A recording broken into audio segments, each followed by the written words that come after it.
திருவிழாவுக்கு எப்படி வருவாங்க, ஒரு திருவிழாவுக்கு எப்படி இருக்கும், ஒவ்வொரு ஊர்லயும் திருவிழா இருக்கும். இப்போ ஒவ்வொரு ஊர்லயும் இப்போ மதுரையில் ஒரு திருவிழா இருக்கும், திருச்சியில் ஒரு திருவிழா, அந்த மாதிரியான ஒரு திருவிழாவை போன்றதான் மக்கள். இதை மக்கள் யாருமே இவ்வளவு பேருன்னு நாங்க அளவுகோலும் செய்ய முடியாது. இத்தனை பேர் வராங்க, இல்ல 10 பேர் வராங்க, 15 பேர் வராங்க, 5000 பேர் வராங்க, 5 லட்சம் பேருக்கு வராங்கன்னு இல்லை. ஒரு அளவுகோல் செய்ய முடியாத அளவிற்கு தான் பொதுமக்களுடைய கூட்டம் இருக்கிறது. கண்டிப்பாக இங்கே எங்களுடைய நிர்வாகிகள் கண்டிப்பாக இந்த வழித்தடங்கள் சுலபமாக வர்றதுக்கான ஏற்பாடுகளை செஞ்சுக்கிட்டு வராங்க. அதற்கு மேல் பொதுமக்கள் அவங்களுடைய விருப்பத்தின் பேர் வர்றது 90% 95% எல்லா நகரங்கள்லயும் வந்தவங்க பொதுமக்கள் வீட்டிலிருந்து வந்தவர்கள். எங்கேயும் வெளியிலிருந்து நாங்க எங்கேயுமே மொபிலைஸ் பண்ற பழக்கம் இல்லை. நீங்க பாத்திருப்பீங்க, மாநாட்டில இருந்து பாத்திருப்பீங்க, எங்கேயும் மொபிலைஸ் பண்ற பழக்கம் எங்களுடைய கட்சிக்கு கிடையாது.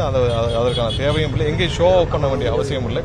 பொதுமக்கள் கண்டிப்பாக எங்களுடைய தலைவரை பார்க்க வருகிறார்கள். 70 வருஷத்துக்கு அப்புறம் அவங்களுடைய வாழ்க்கையில் ஒரு மிகப்பெரிய மாற்றம் நடக்க போகுதுன்னு நினைக்கிறாங்க. அதற்கான ஒரு நம்பிக்கையாக எங்களுடைய தலைவரை பார்க்கிறாங்க. அந்த நம்பிக்கை கண்டிப்பாக 2026 நிறைவேறும்.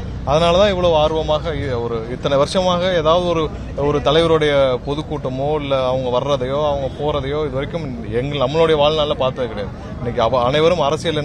போன வாரம் எங்களுடைய தலைவர் எந்த ஊருக்கு போனான்னு கேட்டுங்க, இந்தியா முழுவதும் தெரியும். இந்த வாரம் எந்த ஊருக்கு வர்றாருன்னு கேளுங்க, இந்தியா முழுசும் சொல்லுவாங்க. இந்த வாரம் நாகப்பட்டினத்துக்கும் திருவாரூருக்கும் வர்றாங்க, எங்க போனாங்க, எங்க வந்தாங்க, எத்தனை மணிக்கு வந்தாங்க, எத்தனை மணிக்கு போனாங்க. இது மாதிரி ஏதாவது ஒரு நிகழ்வு நீங்களே போய் இந்த கிராஸ்ல இங்க இருக்கிற தெருவில் கேளுங்க, யாராவது ஒருத்தர் போன வாரம் முதல்வர் எங்க போனாரு, இல்ல வேற ஏதாவது கட்சி தலைவர்கள் எங்க போனாங்க, எங்க கூட்டம் நடத்தினாங்க, எங்க மாநாடு போட்டாங்க, ஏதாவது கேட்டு பாருங்க. யாருக்கும் ஞாபகம் இருக்காது. அரசியலை விட்டு ஒதுங்கி இருந்த மக்கள் இன்று அரசியலை நோக்கி வர்றது காரணம் அவங்களுடைய வாழ்க்கையில ஒரு மாற்றத்தை வேணும்னு நினைக்கிறாங்க. அது கண்டிப்பாக 2026 எங்களுடைய தலைவரால் நிறைவேறும்.